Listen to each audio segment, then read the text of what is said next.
रानो अपने बच्चों के साथ खेत में पानी दे रही थी। बच्चों, मेरी तरफ देखो, ये खुशी का पल है। देखो, हमारी महीनों की मेहनत आज रंग लाई है। ये जो बड़े बड़े रसीले गहरे हरे पत्ते तुम देख रहे हो ना, ये हमारी सर्दियों में बहुत काम आने वाले हैं। हम इन्हें सिर्फ खाएंगे ही नहीं, बल्कि मैं इन्हें बाजार में अच्छी कीमत पर बेचूंगी, ताकि हम अपने लिए एक बहुत मजबूत और सुरक्षित लकड़ी का घर बना सकें, जिसमें हमें कभी किसी चीज की चिंता ना हो। जी माँ, ये पत्ते कितने ताजे और सुंदर हैं।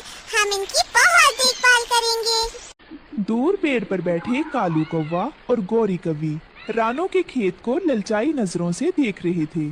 कालू के दिमाग में एक आलसी योजना आई। गौरी, देखो रानो कितनी बेवकूफ है।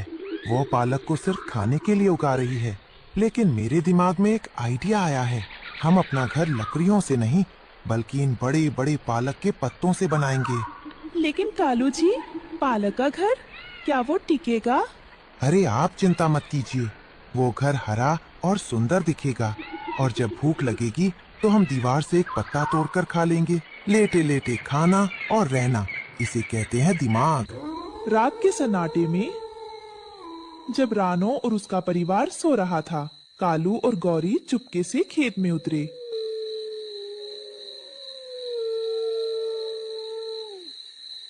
उन्होंने एक एक करके सारे बड़े पालक के पत्ते तोड़ लिए। जल्दी कीजिए गौरी, सुबह होने से पहले हमें ये सारे पत्ते अपनी जगह पर ले जाने हैं। रानो को पता भी नहीं चलेगा। बेचारी रानो की महीनों की मेहनत एक ही रात में चोरी हो गई।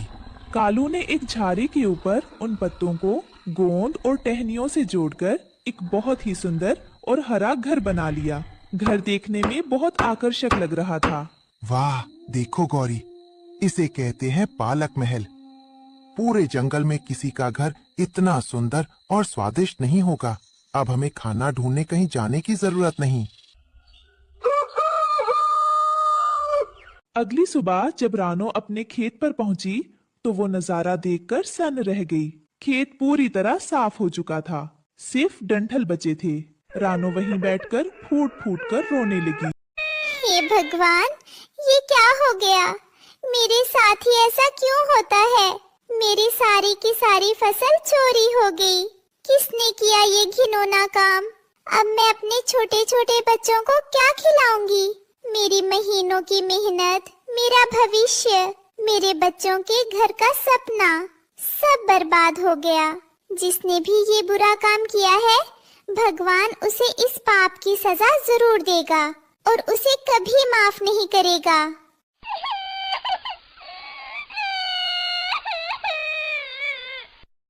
कालू और गौरी अपने नए घर के बाहर शान से बैठे थे। जंगल के दूसरे पक्षी वहां से गुजर रहे थे और उस अजीब हरे घर को देख रहे थे। कालू भाई, ये घर तो बहुत सुंदर है, लेकिन ये तो सब्जी से बना है। क्या ये सुरक्षित है? बंटी, तुम जलते हो। ये इको फ्रेंडली घर है। तुम लोग मिट्टी ढोते रहो, हम तो मजे करेंगे। कालू भाई, गुस्सा मत कीजिए, लेकिन सच बताइए, अगर तेज बारिश हो गई तो क्या होगा? कहीं आपका घर पालक का सूप बनकर बह तो नहीं जाएगा? बकवास बंद करो तुम मजदूर हो, मेहनत करना जानते हो। हम स्मार्ट हैं, दिमाग लगाना जानते हैं।